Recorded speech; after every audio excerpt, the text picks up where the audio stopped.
Rahasia besar di balik ibadah puasa. Ma'asyiral muslimin yang dimuliakan Allah Subhanahu wa taala.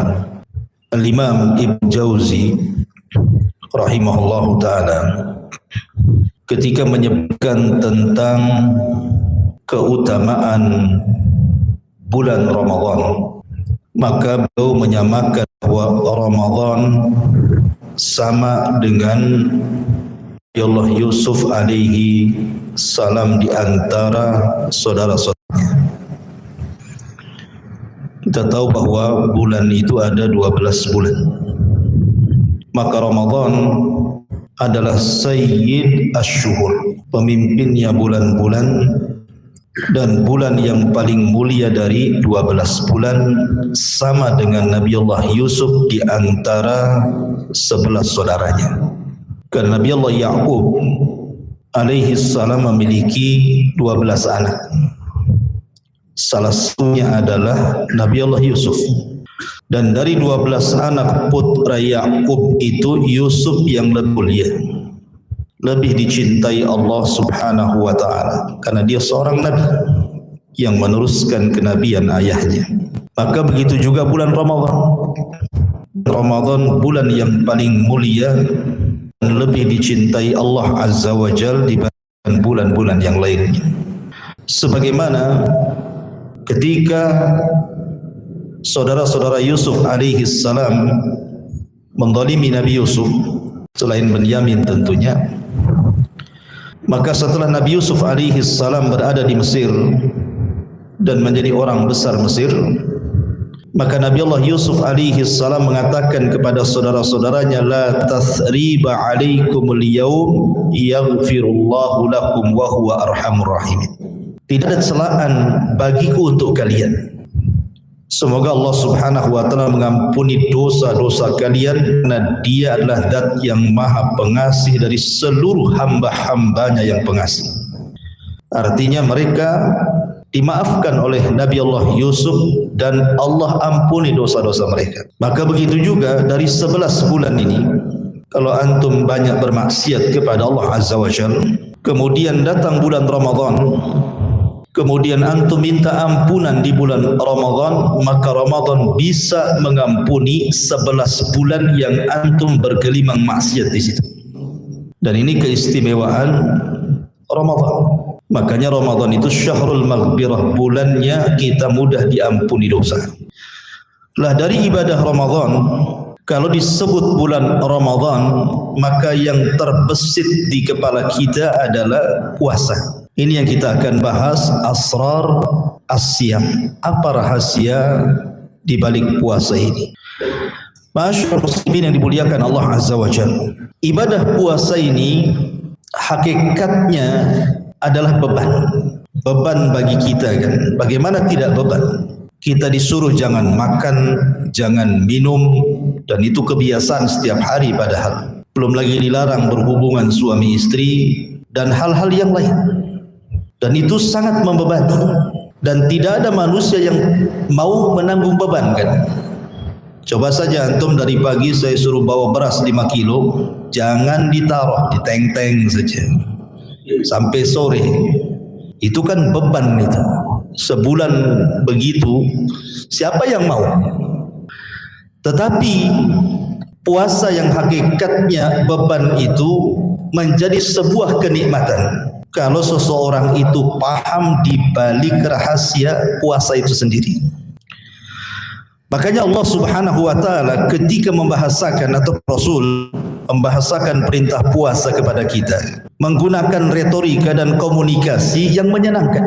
Seolah-olah puasa itu bukan beban bagi kita.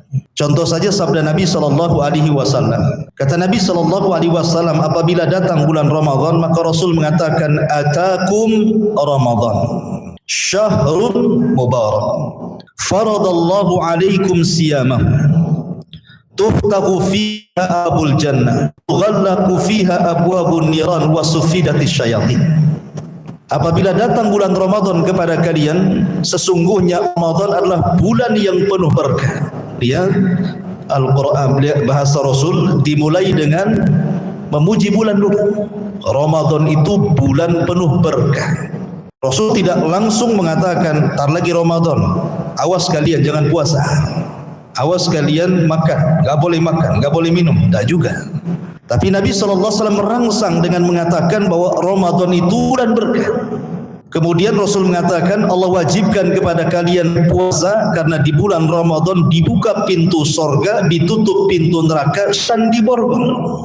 Lihat bagaimana Nabi SAW secara komunikasi seolah-olah tidak katakan bahwa puasa itu beban bagi kita, karena Rasul lebih banyak menyebutkan kebaikan di sini. Bahwa Ramadan itu, puasa itu penuh dengan kebaikan. Kemudian juga bahasa Quran. Ketika Allah Subhanahu wa taala mengatakan di akhir ayat, wahai orang-orang yang beriman. Lihat bagaimana Allah Subhanahu wa taala memanggil dengan panggilan lembut kepada kita dengan bahasa wahai orang yang beriman. Diwajibkan kepada kalian berpuasa sebagaimana puasa ini diwajibkan sebelum kalian. Artinya bahwa satu-satunya ibadah ada kemiripan antara kita dan umat sebelum kita adalah puasa. Allah mengatakan setiap nabi itu punya syir'atan wa minhaj. Artinya bahwa syariat mereka dengan kita itu banyak yang beda. Banyak yang beda. Contoh umpamanya Nabi SAW ketika mengatakan aku diberikan 5 perkara yang tidak diberikan kepada para nabi sebelumku. Salah satunya waju'ilat liyal ardu masjidan wa tahura. Allah jadikan bumi ini bisa dijadikan tempat bersuci dan juga antum sholat di mana saja sah gitu, harus di masjid. Tetapi tentu sholat di masjid lebih baik. Tetapi umat terdahulu tidak boleh. Tidak boleh sholat sembarang gitu ya. Mereka harus sholat di tempat ibadah mereka. Tapi kalau antum umat Islam, alhamdulillah, antum safar kemana? Berada di hotel. Cari masjid jauh gitu ya. Antum bisa sholat di rumah. Bisa sholat di rumah. Bahkan di trotoar sekalipun, antum sholat. Habis itu antum viral. Nanti ada yang moto ya. Tapi kan sah juga gitu ya. Ada perbedaan antara syariat kita dengan umat dulu. Beda dengan puasa. Semua para nabi dan umat-umat sebelum kita diwajibkan puasa. Bukan mereka para nabi dan rasul. Generasi-generasi di luar daripada Islam. Namanya kita lihat sejak dulu orang-orang India, walaupun namanya bukan Muslim gitu ya, ataupun orang Babil, orang-orang Persia, walaupun mereka bukan Muslim, tetapi ada puasa itu, maksud puasa bagi mereka juga ada tuntutan-tuntutan puasa itu. Zaman Nabi Adam, Nuh sampai hari ini, yang namanya puasa itu syariat. Artinya ada kemiripan, makanya Allah mengatakan kama kutiba 'alal ladzina min qablikum. Sebagaimana puasa ini juga diwajibkan kepada umat sebelum kalian. Artinya kalian ini bukan sendirian puasa, sebelum kalian sudah ada yang berpuasa. Nabi Adam dikenal dengan Ayyamul Bid gitu ya. Kemudian Nabi Daud dikenal puasa Daud. Kemudian Nabi Musa 40 malam. Juga puasa Maryam dan begitu seterusnya sampai kepada ada Senin dan Kamis gitu ya. Lah kenapa kemudian ibadah puasa ini satu-satunya sejak zaman Adam sampai Rasul kita Muhammad SAW disyariatkan? Ada apa dengan puasa ini? Kok kenapa puasa ini syariatkan sejak dulu? Bukan hanya orang Islam dan Muslim pun berpuasa. Berarti kan ada kebaikan yang besar puasa ini gitu ya. Karena disyariatkan bukan hanya ke umat kita saja, sebelum kita baik Muslim non Muslim juga mereka ada puasa. Berarti ada rahasia besar di balik puasa ini. Lah di sini Allah Subhanahu wa taala tidak membebankan ibadah puasa ini. Dengan menggunakan bahasa panggilan yang lembut, wahai orang-orang yang beriman, diwajibkan kepada kalian sebagaimana umat sebelum kalian juga diwajibkan supaya kita berlomba-lomba. Umat dulu juga berpuasa, kita juga berpuasa. Kita berlomba-lomba dalam mencari kebaikan. Jangan sampai kemudian kebaikan kita tersalip dengan puasa umat-umat sebelum kita. Belum lagi di ujung ayat Allah mengatakan la'allakum tattaqun, bahwa dalam puasa itu rupanya ada target. Puasa itu ada target gitu ya. Dan target puasa itu adalah takwa yang merupakan wasiat orang awal dan orang akhir. Dan sebab itulah orang mudah masuk surga. Ma'asyiral muslimin yang dimuliakan Allah Subhanahu wa taala, intinya bahwa kalau kita melihat komunikasi Rasul dan juga Al-Qur'an, seolah Rasul, Allah dan Rasulnya ingin menggambarkan puasa itu jangan dijadikan beban. Sebab kalau seandainya dijadikan beban belum masuk Ramadan sudah stres. Kan ada orang yang sudah membayangkan sudah susah dulu sebelum masuk Ramadan tuh kan. Wah gimana nih, ntar lagi saya lapar, gak makan, gak minum. Ada orang yang membayangkan itu sebelum masuk Ramadan sudah susah dia. Padahal Ramadan aja belum masuk, baru Sya'ban itu ya. Tapi sudah stres mikirin puasa tuh. Karena memang puasa sendiri berat gitu ya. Bahkan kalau seorang mu'af, orang baru masuk Islam yang belum pernah puasa, tiba-tiba dalam Islam ada puasa 1 bulan, itu puasa 1 hari itu mungkin bagi dia sudah kayak kiamat itu. Karena orang nggak pernah puasa, tiba-tiba puasa itu menyulitkan bagi dia. Tapi sekali lagi kalau puasa dinikmati, maka puasa itu bukan sebuah beban. Karena ujungnya Allah mengatakan puasa itu membentuk ketakwaan. Taib. Dari mana kita mulai puasa? Tentu puasa itu dimulai dari sahur. Kita mulai dari sahur. Perbedaan puasa kita dengan puasa ahli kitab adalah dimakan sahur.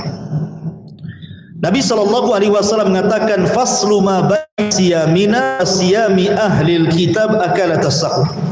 Perbedaan puasa kita dengan mereka ahli kitab itu dimakan sahur. Makanya makan sahur jangan ditinggal. Karena makan sahur ini salah satu bentuk kita menyelisihi ahli kitab. Jangan sampai kita tasyabbuh. Karena tasyabbuh sendiri dicela Islam kan itu. Man tasyabbaha biqaumin fahuwa minhum. Barang siapa yang menyerupai sebuah kaum maka orang tersebut sama dengan mereka. Maka untuk membedakan antara kita dengan mereka ahli kitab, itu akalah tasahur, dengan makan sahur. Dan salah satu bentuk kejahatan Islam itu ketika kita menyelisihi orang-orang kafir. Dan salah satu bentuk kelemahan kaum muslimin ketika kita menyerupai orang-orang kafir. Kalau kita ingin jaya, selisih mereka. Makanya Nabi SAW saja ketika datang ke Madinah, salat masih menghadap Baitul Maqdis, Rasulullah suka dan meminta kepada Allah Azza wa Jalla agar kiblat itu dipalingkan. Akhirnya kemudian turun surah Al-Baqarah pemalingan kiblat karena Rasul tidak mau sama dengan orang-orang Yahudi. Umar bin Khattab radhiyallahu anhu ketika datang para sahabat meminta penanggalan, buatlah penanggalan dalam Islam. Akhirnya Umar bin Khattab membuat penanggalan Hijriah untuk menyelisih orang-orang kafir. Makanya Nabi SAW dengan tegas mengatakan la yazalun nas bi khairin ma'ajjalul fitra wa yuakhirus sahur.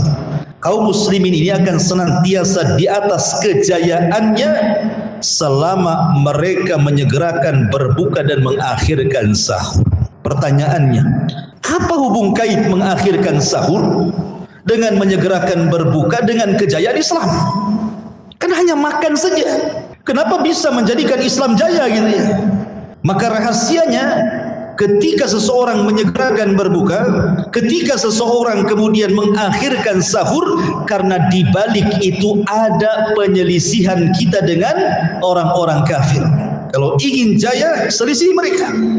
Tapi kalau lemah, karena kita banyak meniru mereka. Hari ini kelemahan kaum muslimin itu karena anak-anak mudanya banyak meniru orang-orang kafir. Mulai dari keteladanan gitu ya. Coba lihat anak-anak muda, generasi anak-anak muda di zaman sekarang ini. Mereka lemah dalam Islam karena mereka salah ketika mencari teladan.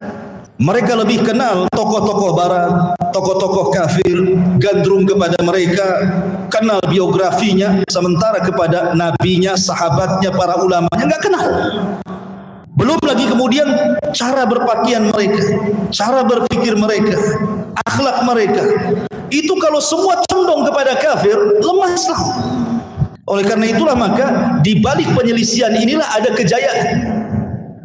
Makanya kalau kita selisih orang kafir, ketika kemudian orang-orang kafir menonjolkan dengan Hollywood mereka, dengan film-film kolosal mereka, digambarkan orang-orang hebat dalam film itu kan, biasa saja. Nabi lebih hebat, sahabat lebih hebat, ulama lebih hebat, kan mantap gitu. Tapi karena kemudian keteladanan habis, ya kan, sudah tidak ditiru lagi Nabi SAW. Apa yang terjadi? Banyak anak-anak itu, kadang-kadang orang tua nggak mikir, dibelikan seragam superhero. Superhero-nya itu orang-orang kafir. Ditanamkan gitu kehebatan mereka, dilupakan para ulama. Begitulah orang kafir melemahkan Islam. Makanya di sini sahur ini penting, jangan tinggalkan dan niatkan dalam sahur itu menyelisihi ahli kitab. Di antara sunnah sahur adalah dengan cara mengakhirkan sebuah hadis ketika Nabi SAW digambarkan oleh seorang sahabat namanya Zaid bin Thabit radhiyallahu anhu. Anas bin Malik radhiyallahu anhu bertanya kepada Zaid bin Thabit, kamu kan pernah sahur bersama Nabi. Berapa jarak sahur Nabi dengan azan subuh itu?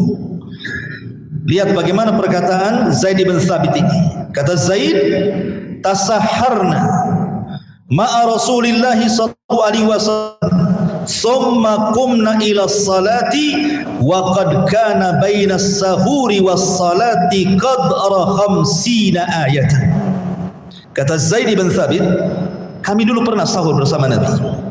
Kemudian setelah sahur kami pun berdiri menuju sholat, maksudnya sholat subuh. Dan aku melihat jarak antara sahur Rasul dengan azan subuh itu qadra 50 ayat, seperti orang membaca 50 ayat Al-Quran. Coba antum di rumah buka mushaf surah Al-Baqarah ayat 1 sampai 50, baca dengan tartil. Kemudian antum bawa jam, kira-kira berapa menit? Ya anggap saja 15 sampai 20 menit, mungkin paling lama 30 lah. Lah harusnya ketika seseorang sahur itu mendekati azan subuh. Kenapa demikian rahasianya? Supaya membantu ibadah di siang hari. Kalau seandainya orang sahurnya tengah malam, siap sudah lapar, nanti mengganggu ibadah yang lainnya. Makanya kemudian Nabi SAW ketika menggambarkan bahwa sahur itu sebuah keberkahan, sahur itu sebuah keberkahan, selain daripada memang waktu sahur itu di sepertiga malam akhir, maka berkah sahur itu juga akan membawa kepada berkah puasa itu sendiri. Sebab kalau seandainya seseorang sahurnya tengah malam, maka sekali lagi satu madorotnya, dia akan menambah jam puasa, berarti puasa sebelum waktunya. Antum sahur jam 2, tertidur azan subuh, kan tidak sempat antum minum, berarti antum puasa dari jam 2 sampai maghrib, kan panjang tuh jadinya, laparnya makin lagi kan gitu, makin panjang lagi laparnya. Lah kalau sudah puasa sebelum waktunya berarti menambah jam puasa, ini bukan sunnah Nabi, ya kan? Kemudian yang kedua, memadaratkan puasanya tadi saya katakan, siang-siang sudah lapar, akhirnya malas membaca Al-Quran, malas berzikir gitu ya, karena sakit perutnya. Dan boleh jadi kemudian kalau orang tidak sabar dalam berpuasa, bisa saja dia membatalkan puasanya, naudzubillah. Maka yang pertama kali yang harus dilakukan sebelum puasa adalah sahur. Ya tentu sebelumnya niat ya. Baik. Kemudian sahur ini adalah di jam-jam yang Allah Subhanahu wa taala turun dari langit dunia, dari langit ke langit dunia. Karena sahur itu kan masuk pada waktu sepertiga malam. Dan Nabi SAW ketika menyebutkan keutamaan sepertiga malam, maksudnya sepertiga malam akhir, kata Nabi SAW, yanzilu rabbuna ila sama'i dunya fi kulli thuluthil lailil akhir wa dhalika kulla lailatin. Allah turun ke langit dunia, langit pertama, kemudian melihat hamba-hambanya yang beriman pada sepertiga malam akhir, dan itu setiap malam. Kemudian Allah katakan kepada hamba-hambanya, man yad'uni fa astajibalah, wa man yas'aluni fa utiyah, wa man yastaghfiruni fa aghfirah. Siapa yang berdoa ku kabulkan, siapa yang minta ku kasih, siapa yang minta ampun ku ampuni. Itu waktu yang sangat ajaib. Maka saya sarankan sahur itu bukan hanya perhatian kepada makan saja, tapi lebih daripada itu ada waktu mustajab doa di situ. Berdoa kepada Allah Subhanahu wa taala. Dan sering saya katakan, doa yang paling baik ketika di bulan Ramadan, terutama di waktu-waktu mustajab, mintalah kepada Allah agar kita dibebaskan dari api neraka. Karena kesempatan kita dibebaskan dari api neraka itu di bulan Ramadan. Berdasarkan Nabi sallallahu alaihi wasallam, lillahi utaqa'u minan nar wa dzalika kullu lailatin.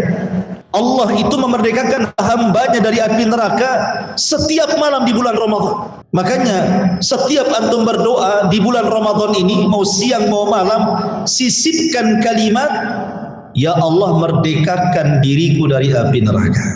Ya Allah merdekakan orang tuaku dari api neraka. Ya Allah merdekakan pasanganku, anak-anakku dari api neraka.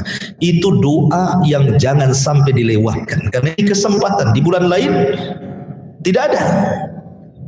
Allah hanya memerdekakan hamba-hambanya di bulan Ramadan itu setiap malam. Dan ingat bahwa apabila Allah memerdekakan kita satu malam saja di bulan Ramadan, itu sudah cukup, kita tidak akan lagi dimasukkan neraka. Itu masalahnya. Ingat, kebahagiaan yang hakiki itu, faman zuhziha 'anil nar wa udkhilal jannah faqad faz. Siapa yang dikeluarkan dari neraka dimasukkan ke dalam surga, itulah inti kesuksesan manusia.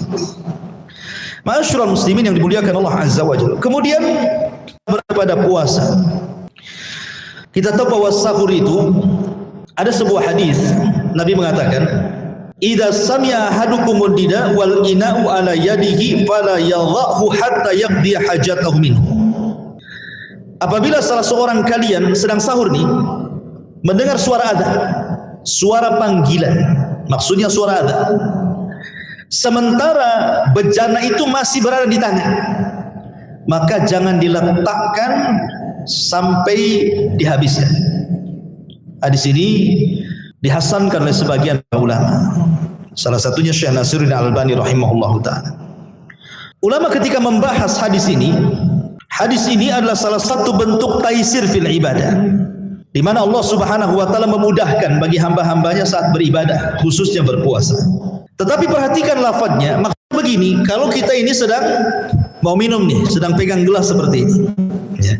Tiba-tiba hendak minum, di Masjid Muhajirin tiba-tiba berkumandang suara adzan, maka dalam teks hadis ini boleh kita minum.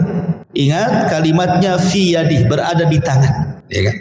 Tapi kalau gelasnya di sini mau minum tiba-tiba azan, tidak bisa, karena kalimatnya di tangannya, berarti bejananya itu harus berada di tangan. Begitu juga antum sedang sahur makan, ya kan? Sedang sahur dimakan, artinya piring yang di tangan itulah yang antum habiskan, bukan apa itu udah habis nambah lagi antum lagi apa itu, ya. Artinya yang di tangan saja, walaupun ikhtiyat, ya, kehati-hatiannya lebih baik walaupun di tangan, kalau sudah suara diletakkan itu ikhtiyatnya sebaiknya, gitu ya, kehati-hatian bahasa kita. Tapi kalau seandainya mau diminum pun berdasarkan riwayat hadis ini tidak ada masalah. Ada sebagian para ulama, hadis ini sebenarnya ada ihtimal, ada kemungkinan maknanya, maksudnya kalau seandainya makanan yang kita makan itu tinggal sedikit, atau minuman yang kita minum tinggal sedikit, maka nggak apa-apa. Itu maksudnya. Jadi maksudnya apabila salah seorang di antara kalian mendengar panggilan azan dan bejana berada di tangannya dan makanan itu tinggal sedikit, gitu, habiskan. Ini masalahnya ambil, mucung lagi, tiba azan gitu kan. Mungkin apalagi yang lambat makan sampai jam 6 dia makan. Jadi maksudnya di sini ada yang mengatakan ihtimal seperti itu. Ada juga yang mengatakan maksudnya ini di permulaan puasa. Di permulaan puasa, bahwa azan itu ada dua. Ada azan pertama, ada azan kedua. Azan pertama kan untuk tanbih, ya, untuk ingatan dekatnya terbit fajar. Kalau azan kedua itu kan yang memahami hadis itu seperti itu. Wallahu alam, gitu ya. Tapi yang jelas bahwa kalau mengikuti teks hadis pun tidak ada masalah. Sama dengan kalimat Nabi sallallahu alaihi wasallam, gimana itu? Idza wudi al-asha, idza wudi al-asha wa uqimatis salatu fabda'u bil asha. Kata Rasul, apabila kalian sedang makan malam, tiba-tiba mendengar salat Isya, maka dahulukan makannya daripada panggilan azannya. Walaupun di sini juga ada ihtimal makna, kata para ulama, maksudnya bagi yang lapar, supaya ketika dia salat tidak kepikiran, gitu maksudnya. Ada juga yang mengatakan seperti itu. Kalau yang tidak lapar ya kan bisa sholat dulu gitu ya. Intinya kalaupun mau mengamalkan hadis ini, maka maksudnya bejana yang di tangan, bukan bejana yang di luar tangan gitu ya. Wallahu a'lam. Taib. Kembali kepada tema, apa sih sebenarnya rahasia puasa ini? Apa pelajaran yang kita ambil? Karena puasa ini banyak tarbiyah, ikhwan, yang disebutkan para ulama selain daripada fadilah-fadilah yang nanti saya akan sebutkan. Yang pertama, di antara rahasia di balik puasa itu, puasa itu, ikhwan, adalah satu-satunya ibadah yang bisa melahirkan banyak akhlak terpuji. Bisa melahirkan banyak akhlak terpuji. Karena di dalam puasa itu kita ditarbiyah untuk menjadi manusia yang bisa mendapatkan tingkatan tinggi dalam Islam. Tingkatan dalam Islam itu kan 3. Pertama Islam, yang kedua iman, yang ketiga ihsan. Dan itu ditanyakan kepada Jibril kepada Rasul kan, ya Muhammad akhbirni anil Islam, ya Muhammad akhbirni anil iman. Kemudian yang ketiga, ya Muhammad akhbirni anil ihsan. Jadi di balik puasa itu kita ditarbiyah untuk mendapatkan level tertinggi dalam Islam yang disebut dengan ihsan. Apa sih ihsan itu? Ketika Jibril bertanya kepada Rasul, apa itu ihsan wahai Muhammad? Maka Rasul mengatakan, anta'budallaha ka'annaka tara fa illam takun tarahu fa innahu yara. Engkau beribadah kepada Allah seolah-olah engkau melihat Allah. Seolah-olah engkau melihat Allah, bukan melihat beneran. Tetapi kalau tidak bisa seperti itu, yakini sajalah bahwa Allah itu melihat kita. Maka orang yang berpuasa, ikhwan, walaupun antum sendirian dalam rumah, kulkas penuh dengan makanan, kemudian meja penuh dengan lauk pauk, kemudian minuman dengan berbagai macam jenis minuman ada di rumah. Tapi kalau puasanya itu memang berkualitas, ingin mendapatkan predikat takwa, maka akan melahirkan muraqabah. Walaupun antum sanggup minum, tidak akan minum. Walaupun antum sanggup makan, tidak akan makan. Kenapa? Ada yang mengawasi di sana. Walaupun tidak ada manusia, Allah mengawasi kita. Lah, muraqabah inilah, bahwa kita merasa diawasi oleh Allah Azza wa Jal, sehingga kita tidak mungkin makan dan minum saat puasa walaupun tidak dilihat manusia. Inilah sifat yang akan melahirkan banyak sifat di bawahnya. Seperti apa? Sifat jujur. Orang akan jujur. Yang kedua amanah. Orang akan jadi amanah. Yang ketiga bertanggung jawab. Kemudian disiplin. Maka akan turunannya itu banyak nanti dari muraqabah itu. Kenapa dia jujur gitu kan? Karena ada Allah yang mengawasi. Kenapa dia amanah? Ada Allah yang mengawasi. Kenapa dia tanggung jawab? Ada Allah yang mengawasi. Kenapa dia disiplin? Ada Allah yang mengawasi. Dan begitu seterusnya. Makanya rahasia puasa itu melahirkan banyak akhlak yang terpuji di sini. Bermula dari ihsan tadi, muraqabah tadi. Ini yang pertama. Yang kedua, puasa juga melahirkan ikhlas. Ini yang sering saya katakan sama antum.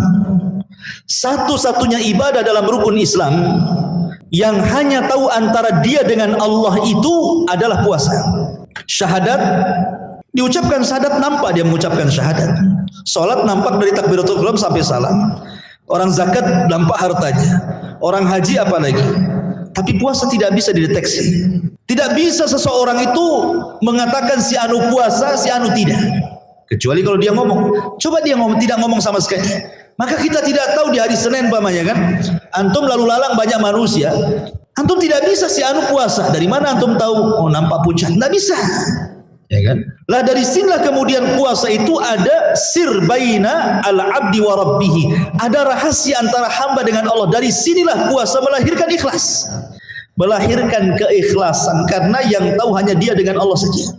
Dan ikhlas itu ibadah tertinggi, karena ibadah-ibadah yang lain itu tergantung kepada keikhlasan, dan amal diterima dan ditolak pun digantungkan kepada ikhlas. Ini yang kedua. Yang ketiga, tadzakkurun ni'mah.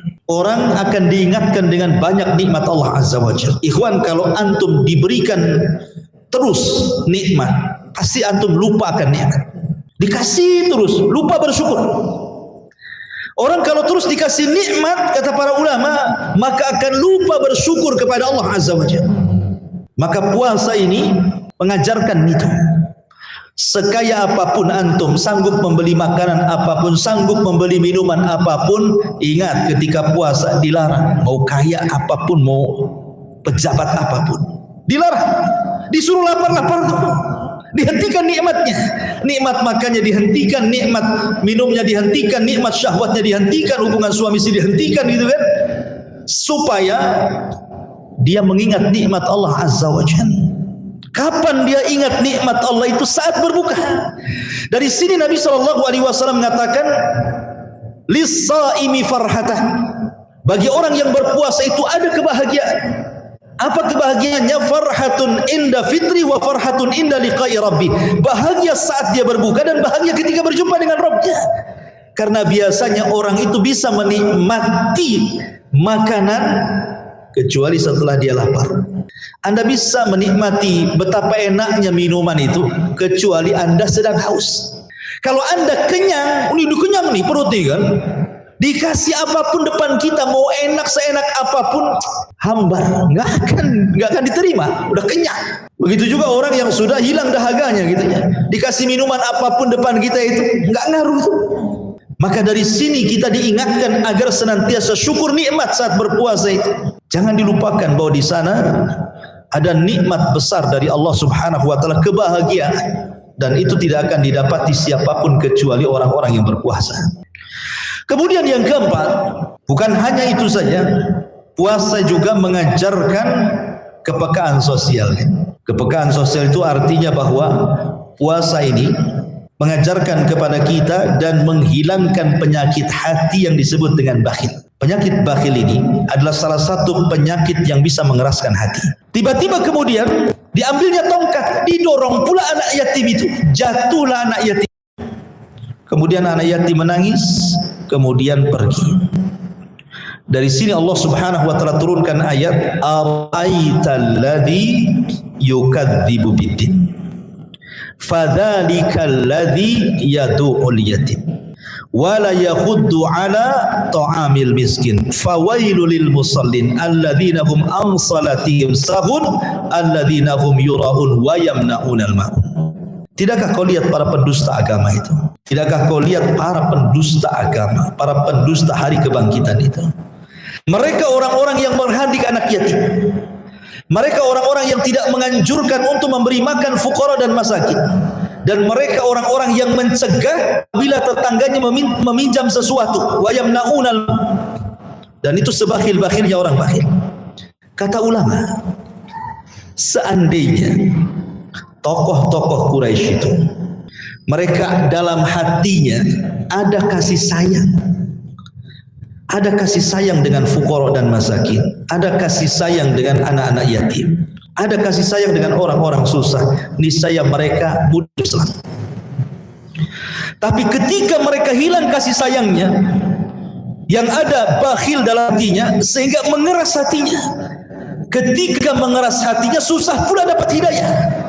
Lah puasa itu bisa menghilangkan penyakit bakhil dalam melembutkan hati. Kenapa? Karena pelajarannya dalam puasa ini, sekaya apapun harus merasakan susahnya orang susah.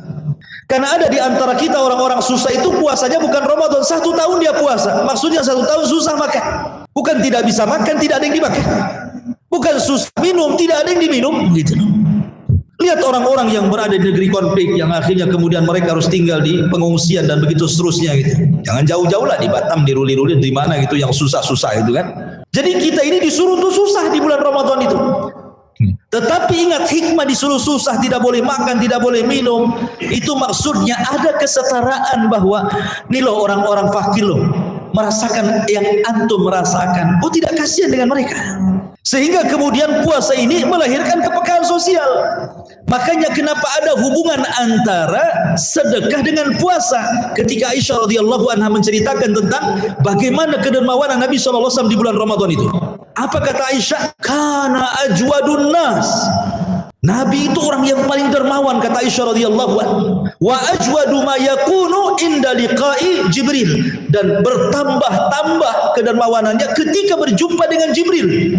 Dan kedermawanannya lebih hebat dibandingkan rihul mursalah, angin yang sedang berjalan ke sana kemari. Jadi ada hubungan antara sedekah dan puasa gitu ya. Karena ketika orang berpuasa, lemah hatinya, hilang kebakilannya, mudahlah dia bersedekah. Jadi ada hubung kait antara sedekah di bulan Ramadan dengan puasa. Karena lihat Ali radhiyallahu anhu. Ali radhiyallahu dari pernah saya ceritakan. Ketika dia bernazar, kalau seandainya salah satu putranya Hasan ataupun Husain sembuh dari sakit, dan ini sebelum ada nazar larangan, maksudnya nazar barter dilarang oleh Nabi. Ali radhiyallahu bernazar, kalau seandainya salah satu anaknya Hasan atau Husain ini sembuh, maka dia akan berpuasa 3 hari dalam sebulan. Akhirnya kemudian Allah takdirkan sembuhlah salah satu putra Ali ini, maka Ali pun harus melaksanakan nazarnya. Berpuasalah Ali radhiyallahu anhu. Kemudian Fatimah pun bekerja. Lihat istri Nabi bekerja. Anak Nabi loh, Fatimah. Dia tidak mengadam minta-minta, bekerja. Dia ingin menyenangkan suaminya yang sedang puasa nazar. Itu pun bekerja bukan kepada seorang muslim, kepada Yahudi. Bekerja. Kemudian mendapatkan upah. Lah upahnya itulah dia akan untuk membuat adonan roti yang paling enak untuk suaminya. Dengan harapan ketika Ali radhiyallahu anhu berbuka dia makan enak gitu ya. Rupanya ketika datang mendekati waktu maghrib, hendak makan, hidangan sudah di depan, pintu pula rumah diketuk. Assalamualaikum. Waalaikumsalam. Fatimah pun membuka, rupanya anak yatim yang sedang kelaparan. Maka Ali radhiyallahu anhu mengatakan kepada Fatimah, bagaimana kalau makanan yang lezat ini kita kasihkan sama dia, katanya. Kata Fatimah, terserah Anda. Akhirnya Ali pun menyedekahkan semua makanan yang harusnya dia makan untuk iftar, makanan lezat itu semua diberi kepada anak yatim itu, dan dia hanya makan aswadan. Aswadan itu hanya tamar kering dengan air putih saja. Kemudian hari kedua terulang lagi, Fatimah sudah masak enak untuk suaminya. Tiba-tiba ketika mendekati waktu maghrib, diketuk pula rumahnya. Assalamualaikum. Waalaikumsalam. Ketika dilihat, rupanya anak miskin yang sedang kelaparan.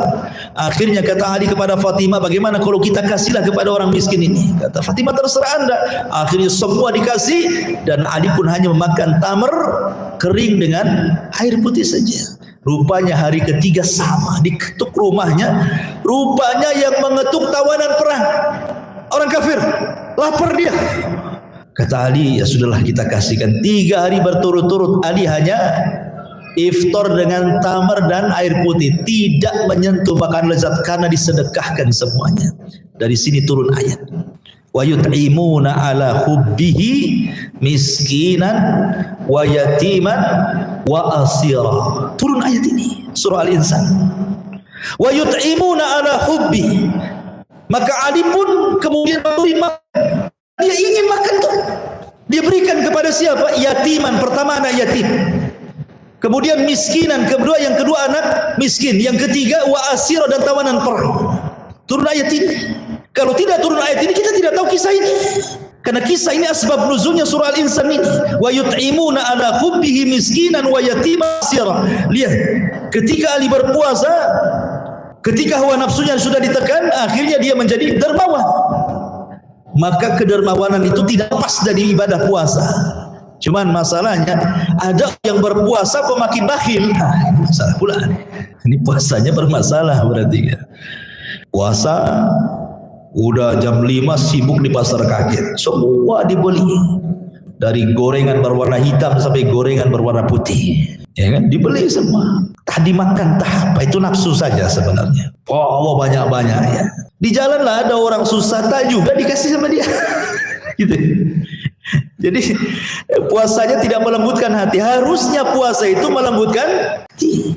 Apalagi sebenarnya kalau kita paham tentang bagaimana iftar, memberi apa namanya makanan orang yang sedang berpuasa, sampai disebutkan oleh Nabi Shallallahu Alaihi Wasallam riwayat Tirmidzi dan Ibnu Majah dan disahihkan oleh Ibnu Hibban rahimahullah taala. Kata Nabi Shallallahu Alaihi Wasallam, man fattara sa'iman kana lahu mithlu ajrihi ghairu annahu la yanqusu min ajri as-sa'imi syai'un. Barang siapa yang memberi makan orang yang sedang berpuasa, maka dia mendapatkan pahala semisal pahala orang yang berpuasa yang diberi makan oleh dia, tanpa mengurangi pahala dia sedikit pun. Ingat, maksudnya memberi iftar itu yang pahalanya sama dengan orang yang berpuasa. Kata Syekhul Islam Ibnu Taimiyah, qala Syekhul Islam Ibnu Taimiyah, wal muradu bi taftirihi an yushbi'ahu. Maksudnya memberi iftar sampai kenyang.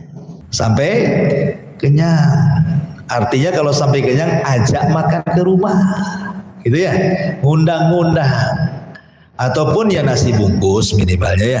Papalah nggak diundang ke rumah, nasi bungkus. Lauknya yang enak, nanti nggak dimakan, pulang ya ngapain, bagus makan di rumah.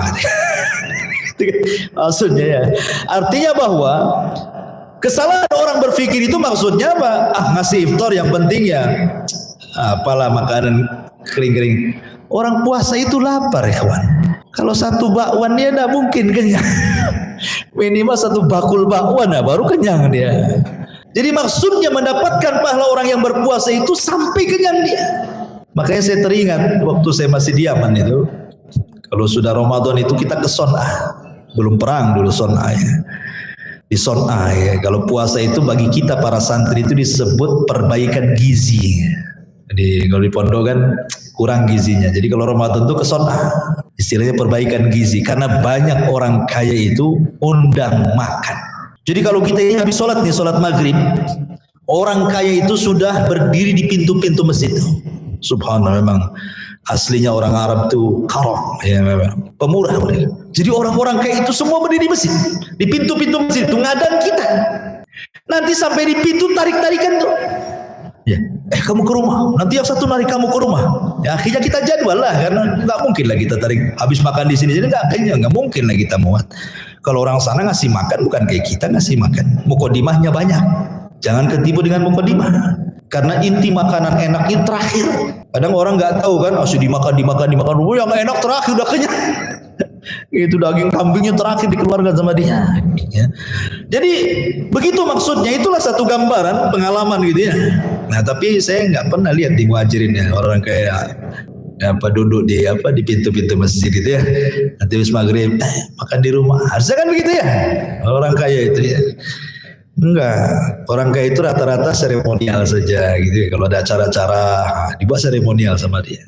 Intinya bahwa di sini kata Syekhul Islam Ibnu Taimiyah, wal muradu bi taftirihi an yushbi'ahu. Maksudnya membuat dia berbuka dan mengenyangkan perutnya.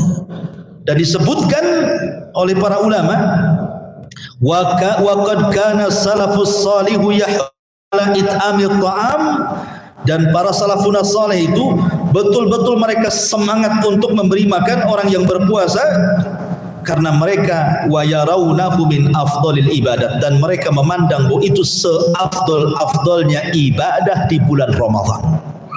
Itu seafdal-afdalnya di bulan Ramadan, ngajak makan ke rumah. Makanya ada seorang sahabat di zaman Nabi SAW, namanya Tamim ibn Aus Ad-Dari radhiyallahu anhu. Tamim ibn Aus Ad-Dari itu di luar Ramadan saja, Tamim ibn Aus Ad-Dari ini kalau sholat nih satu saf gitu ya, sholat nih, habis sholat dia tarik itu orang samping kanan samping kiri, makan kok di rumah. Itu setiap habis sholat dia narik orang. Lah kebetulan Allah takdirkan Tamim Allah berikan rezeki yang banyak. Jadi setiap dia ngajak dua orang ini kiri kanan, pokoknya di mana dia duduk kiri kanannya ditarik makan. Oh gitu kan. Saya belum pernah digituin orang. Ya karena nggak pernah gituin orang juga mungkin. Gitu. Artinya bahwa itulah para sahabat Nabi kan luar biasa gitu. Luar biasa para sahabat Nabi. Kemudian juga dikatakan wa kana katsirun minas salaf yu'thiruna bi futurihim wa huwa shaim, minhum Abdullah ibn Umar radhiyallahu anhu. Dan di antara sahabat yang suka memberi makan orang yang berpuasa itu adalah Abdullah ibn Umar radhiyallahu anhu. Dan kebetulan Allah berikan rezeki banyak dia kan. Jadi dia suka membuka open house bahasa kitanya, makan di rumah rame-rame sahabat itu datang. Begitulah para salafun saleh. Dari sini kita tahu bahwa memakan orang yang berpuasa itu luar biasa. Kemudian di antara rahasia asrar di balik puasa juga, kata para ulama, puasa ini adalah tarbiyah. Tarbiyah maksudnya pendidikan. Pendidikan ijtimaiyah. Ijtimaiyah itu artinya ada persatuan. Karena di bulan Ramadan itu kan yang puasa semua. Mau Anda kaya puasa, Anda menteri puasa, presiden juga menteri, orang kaya juga, orang miskin juga puasa, orang susah puasa, semua puasa. Anak-anak kecil aja diajari puasa, mau laki-laki, perempuan, anak muda, semua puasa. Artinya di sini ada tarbiyah istimaiyah, persatuan. Kita disatukan dengan puasa, sama-sama merasakan lapar, sama-sama merasakan haus gitu ya. Di sini ada tarbiyah istimaiyah. Jadi persatuan bisa digalakkan dengan cara berpuasa. Lebih daripada itu, ikhwatu fiddin muliakan azza wa jalla, puasa ini dari segi kesehatan sudahlah hadis wala haraj kata para ulama. Ya, antum bisa klik Google apa faedah puasa, keluar semua itu.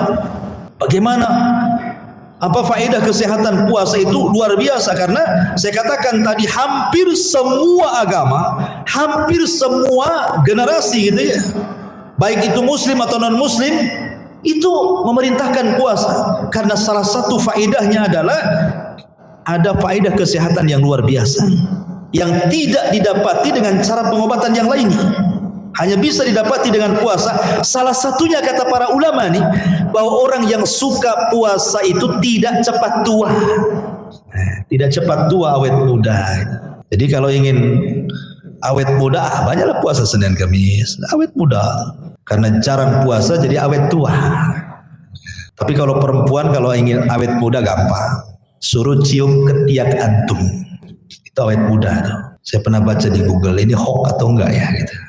Jadi kalau perempuan ingin awet muda, cium ketiak suami, tidak perlu ke salon, tidak perlu sauna gitu. Itu kencang kulitnya gitu. Ya betul ya. Nah, tanyalah, cobalah. Masalahnya istri antum tak mau pula kayak gitu. Baik. Kembali kepada asrar asyam, rahasia di balik puasa. Kemudian juga rahasia di balik puasa kata para ulama. Puasa ini di sini an-nasyam yu'allimus sabra. Bahwa puasa itu mengajarkan kesabaran. Sudah sering saya jelaskan kepada antum, puasa ini bukan hanya mengajarkan kesabaran, tapi sabar tingkat tinggi. Bukan tingkat biasa, tingkat tinggi. Karena sabar itu kan ada 3 tingkatan. As-sabru ala ta'ah, was-sabru alal maksiyah, was-sabru alal qada'i wal qadar. Puasa itu melahirkan kesabaran, dan sabar itu terbagi menjadi 3. Ada sabar ketika melaksanakan ketaatan, sabar ketika menjauhi kemaksiatan, dan sabar ketika menerima qada dan qadar, keputusan. Dan 3-tiganya ada di puasa. 3 kesabaran itu semua ada di puasa. Sabar ketika melaksanakan ketaatan, karena puasa sendiri adalah sebuah ketaatan. Perintah kutiba alaikumusiyam. Kemudian yang kedua, sabar ketika menjauhi kemaksiatan, karena dalam puasa itu kita dilarang bermaksiat, menghindari maksiat. Contohnya hadis Nabi SAW. Bila ada seseorang itu, wa in qatala ahadukum, apabila datang seseorang kepada kalian hendak mengajak bertengkar, hendak ngajak perang, apa solusi Nabi SAW? Katakan kepadanya, fakulum ri'in sa'im, saya sedang puasa, saya tidak mungkin melayani kamu, saya sedang puasa, afwan, tinggalin. Ya. Dari sini menunjukkan bahwa puasa itu melatih kesabaran. Kita sedang diuji nih, datang orang tiba-tiba marah-marah, maki-maki sama kita kan, baik di medsos ataupun di dunia nyata atau di dunia gaib gitu ya. Katakan afwan, lagi puasa, udah selesai, gak usah pakai koma, nanti aja kalau mau. Artinya bahwa Di sini puasa melatih kesabaran sehingga kita menjauhi maksiat. Kemudian rasa lapar, haus itu bagian daripada takdir Allah Azza wa Jalla. Kita harus terima. Makanya ketika puasa itu kemudian terkandung 3 kesabaran, maka puasa itu melatih kepada kita akhlak sabar. Dan Allah katakan wasta'inu bis sabri was shalah, artinya wasta'inu bis saumi was shalah. Mintalah pertolongan dengan kesabaran, nanti dengan puasa dan dengan solat. Dan ayat ini cocok di bulan Ramadan karena kita dilatih sabar di siang hari, dilatih syukur di malam hari, dilatih sabar dengan puasa, dilatih syukur dengan qiyamul lail. Dan itu rahasia berpuasa. Masyaallah muslimin yang dimuliakan Allah Subhanahu wa taala. Kemudian juga puasa itu melatih kita iffah. Iffah itu maksudnya begini.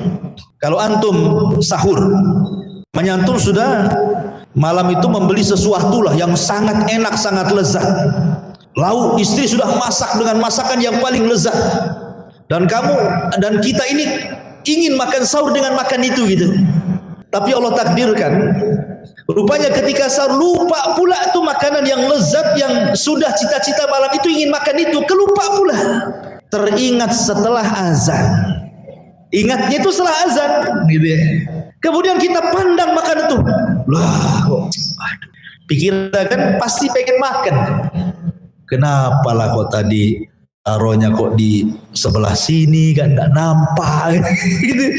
Tapi dengan memandang makanan itu, akhirnya kita kepengen gitu. Tapi tidak mau karena sedang berpuasa gitu. Lah ketika kemudian puasa itu ada afif, ada iffah menjaga kehormatan, dia sanggup mengambil tapi tidak mau mengambil. Nah, itulah namanya sifatul afif. Diajarkan iffah kita ini menjaga kehormatan. Tidak mau ini. Ya, ini tidak boleh. Walaupun sanggup mengambil, dia nggak mau ngambil tuh. Padahal itu pula makanan yang dikehendaki sebelum sahur. Rupanya tak termakan. Dari sini ada akhlak afif, menjaga kehormatan. Tidak sembarangan mengikuti hawa nafsunya. Jadi afif itu tidak mengikuti hawa nafsu. Karena puasa sendiri sebenarnya menekan hawa nafsu. Puasa sendiri adalah menekan hawa nafsu. Dan sudah saya katakan bahwa musuh manusia itu 2, ada dari setan, ada dari hawa nafsu. Setan masuk ke tubuh manusia dari mana? Dari jalan darah. Kata Rasul, inna syaitan yajri majra dami ni Adam. Setan itu masuk ke tubuh manusia dari jalan darahnya. Makanya ketika para ulama tafsirkan surah Al-Baqarah min syarri ghasiqin idza waqab. Ada yang mengatakan bahwa ghasiq itu adalah purnama, malam purnama. Rasul mengatakan kepada Ummul Mukminin Aisyah radhiyallahu anha, istaizu bil qamar. Mintalah perlindungan kepada Allah dari purnama. Kenapa? Karena menguatnya kejahatan di malam hari dari syaitan itu ketika malam purnama. Itu kejahatan itu lagi meningkat. Ya, di bulan purnama itu. Makanya disitulah untuk supaya menekan daripada musuh syaitan di malam hari, kita disunahkan puasa di siang hari yang disebut puasa Ayyamul Bidh. Kan purnama kan mulai dari besarnya kan mulai tanggal 13 tuh membesar. Kemudian 14 besar sekali. Kemudian 15 puncaknya kan begitu ya. Puasa Ayyamul Bidh dimulai dari 13 juga, 13, 14, 15. Kenapa kita ini disuruh puasa tanggal segitu? Kalau orang sudah capek, lelah, letih, puasa pagi sampai sore, di malam harinya sudah lelah, pasti puasanya menjadikan dia lelah, mudah tidur dia, sehingga tidak tergoda dengan malam. Makanya kenapa itu salah satu penekan daripada godaan setan dari luar. Belum lagi setan di bulan Ramadan diikat gitu ya. Belum lagi orang baca Quran di malam hari banyak dan setan tidak suka dengan bacaan Quran. Oke lah, setan itu lebih mudah kita lawan di bulan Ramadan. Tapi hawa nafsu, maksudnya setan dari kalangan jin ya, bukan setan dari kalangan manusia. Kalau setan dari kalangan manusia antum bacakan ayat tapi di situ dia. Ya. Ada juga sih orang yang kalau antum bacaan Quran pergi dia. Setan berarti dia. Ya, jadi kalau ada orang-orang duduk-duduk, antum bawa mushaf, coba ngaji di situ. Nah, kalau dia satu pergi, setan tuh kan. Intinya bahwa, oke lah, maksudnya di sini setan dari kalangan jin. Di bulan Ramadan mereka tidak bisa berkutik, tapi sebenarnya ada setan minal insi. Nah, ini yang bahaya. Kadang-kadang dia yang nari-nari kemudian puasa kita pula bermasalah. Tetapi yang lebih daripada itu, hawa nafsu ini pula sekaligus jawaban kenapa orang di bulan Ramadan masih juga berbuat jahat padahal setan sudah diikat. Karena yang mendorong kejahatan tidak mesti dari setan, ada dorongan hawa nafsu. Makanya kalau puasanya benar gitu ya, maka dia bisa menguasai hawa nafsunya. Dan ketika dia kuasai hawa nafsu, dia mudah untuk melaksanakan perintah dan menjauhi larangan. Karena yang menjadikan orang itu tidak mau melaksanakan perintah hawa nafsu, syahwatnya itu yang kemudian tidak mau. Kata syariat jangan berzina, akhirnya berzina. Kenapa dia berzina? Hawa nafsu menyuruh. Jangan minum khamr, minum khamr. Kenapa minum khamr? Hawa nafsu. Jangan menggibah, kenapa gibah? Hawa nafsu. Begitu hawa nafsu. Tapi ketika hawa nafsu kemudian ditekan gitu ya, makanya kemudian jiwa ini akan tenang sehingga dia akan mudah melaksanakan perintah dan menjauhi larangan. Sekarang apa makna takwa itu? Makna takwa itu menjalankan perintah, menjauhi larangan. Itulah takwa secara global. Masalahnya ikhwan, kalimat takwa itu, kalau dulu lama salaf, ada yang menasihati dengan kata-kata ittaqillah, bertakwalah kau kepada Allah. Kalimat itu ada kalimat besar yang menyambar telinga sampai meneteskan air mata. Umar bin Khattab radhiyallahu anhu berjalan bersama Aslam pembantunya ke pasar, berjumpa dengan seorang nenek. Tiba-tiba panggil Umar dengan bukan sebutan ya Amirul Mukminin, tidak. Ya Umar bin Khattab, apa? Ya Umair, ya Umair. Umair itu dalam bahasa Arab ismu tasghir, isim yang menunjukkan nama yang paling rendah, direndahkan. Harusnya Umar jadi Umar kecil gitu ya, dikecilkan. Ya. Aslam marah. Kata Umar, da'uha, biarkan wanita itu bicara. Ketika wanita ini mengatakan, ya Umair, dulu kau Umar kecil, kau berjalan-jalan di pasar Ukat, kemudian besar jadi Umar, sekarang jadi Khalifah Amirul Mukminin, ittaqillah ya Umar. Katanya, bertakwalah kau kepada Allah wahai Umar. Ketika mendengar kalimat Umar langsung menangis. Umar langsung menangis. Aslam bingung tuh. Kenapa Umar menangis gara-gara ucapan nenek tua ini? Akhirnya Aslam mengatakan, ya Umar, biar wanita itu. Ada apa dia? Kata Umar, jangan. Kamu belum tahu siapa wanita itu ya? Kata Aslam, saya tidak tahu. Dialah Haulah bin Hakim, yang satu surat turun kepada surah Mujadilah. Satu-satunya wanita satu surat turun surah Mujadilah. Itulah orangnya, gara-gara dia turun satu surat surah Mujadilah, Haulah bintu Hakim. Tapi lihat bagaimana Umar bin Khattab ketika mendengar kalimat takwa langsung menangis. Ini tiap Jumat khotib itu selalu ngasih nasihat takwa kan, usikum wa nafsi bitaqwallah, usikum. Kayaknya ngantuk biasa. Tak ada getar-getarnya hati ini. Ada getar-getarnya hati. Yang ada bosan itu saja katanya. Nggak bisa lah bosan, itu kan rukun khutbah masalahnya. Tapi tak ada masuk telinga keluar telinga itu, nggak ada getar-getarnya. Kenapa gitu? Padahal wasiat takwa itu wasiat awalin wal akhirin. Kalau mendengar kalimat itu bergetar orang dulu tuh. Sekarang biasa saja. Kenapa? Karena sudah tidak pernah menjalankan perintah, justru melakukan larangan. Akhirnya banyak dosa, menghati, hidayah mudah masuk, takwa pula jauh. Ini kesempatan terbaik memutihkan hati dengan cara berpuasa. Karena Allah katakan la'allakum tattaqun, agar kita bertakwa kepada Allah Subhanahu wa taala. Yang terakhir, ikhwatu fillah muliakan Allah Subhanahu wa taala, faedah atau keutamaan puasa. Keutamaan puasa ini besar keutamaannya. Salah satunya adalah syafa'atus saumi yaumil qiyamah. Puasa ini akan jadi syafaat pada hari kiamat. Ada hadis yang mengatakan seperti ini. Ada 3 hadis. Nabi SAW mengatakan, as-saumu li wa ana azzibihi. Puasa itu milikku dan aku yang akan membalasnya. Itu satu redaksi. Redaksi mengatakan as-saumu li wal hasanatu bi asyri amsalha illa saum. Puasa itu milik dan setiap kebaikan akan dilipat 10 kali lipat kecuali puasa. Kemudian ada redaksi yang mengatakan as-saumi, puasa itu untukku. Ya, puasa itu untuk puasa berbeda yang lain. Kalau ibadah yang lain adalah kafarah, sebuah kafarah kecuali puasa bukan kafarah. Maksud puasa bukan kafarah. Begini maksudnya. Kemarin sudah saya jelaskan, kalau orang sudah menyebar titian siratal mustaqim, nanti sampai di kontor. Kontor ini tempat kisos, di mana kejahatan dan kebaikan akan berjumpa di situ. Orang yang mendolimi dan yang didolimi sesama muslim akan berjumpa itu untuk mendapatkan keadilan yang hakiki. Lah, maksud kafarah di sini artinya, dulu engkau berbuat dolim kepada saya, kau dulu menghina, gibah, saya merendahkan saya. Sekarang mana pahala? Maka dikasihkan, itulah bentuk kafarahnya. Jadi ibadah yang bisa jadi membayar kesalahan dia. Ketika sama sekali sudah tidak ada lagi, karena habis diberikan orang sebagai kafarah, maka orang yang didolimi ini masih banyak. Karena sudah tidak ada pahala yang diambil, maka dosa akan ditanggungkan kepada dia. Kalau kamu tidak punya, enggak apa-apa, dosaku ambil.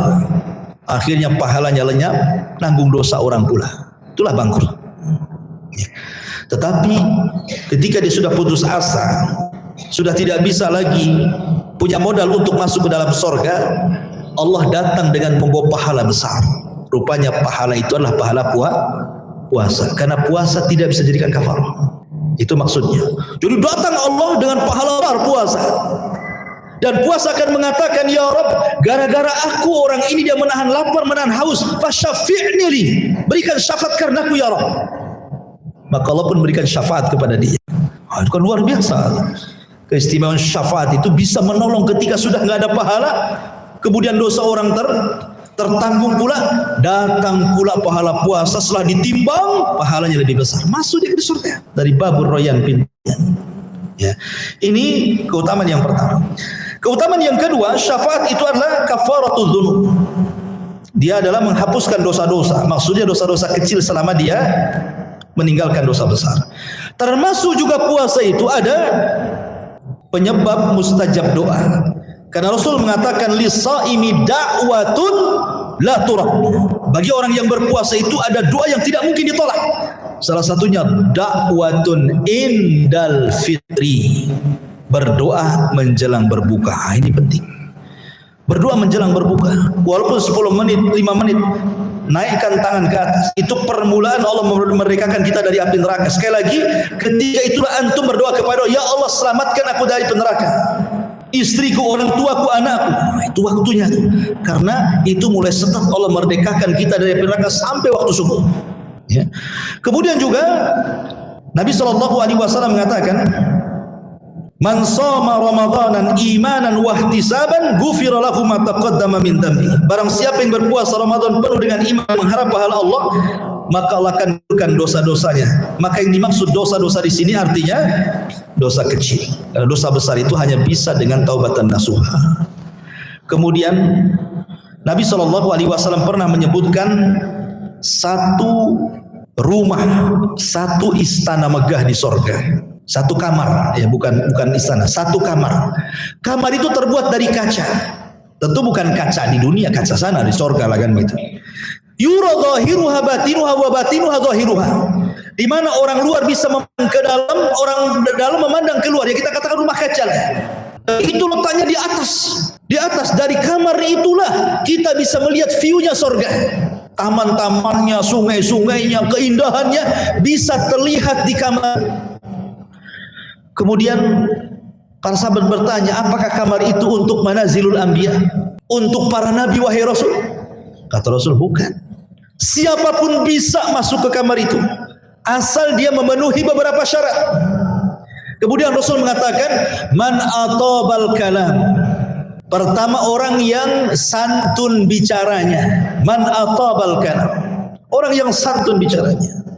Wa adamas siyam, dan orang yang suka berpuasa. Orang yang suka berpuasa, baik sunnahnya atau wajibnya. Kemudian wa it'amat ta'am, orang yang suka bersedekah, memberi makan fakir dan miskin dan orang-orang susah.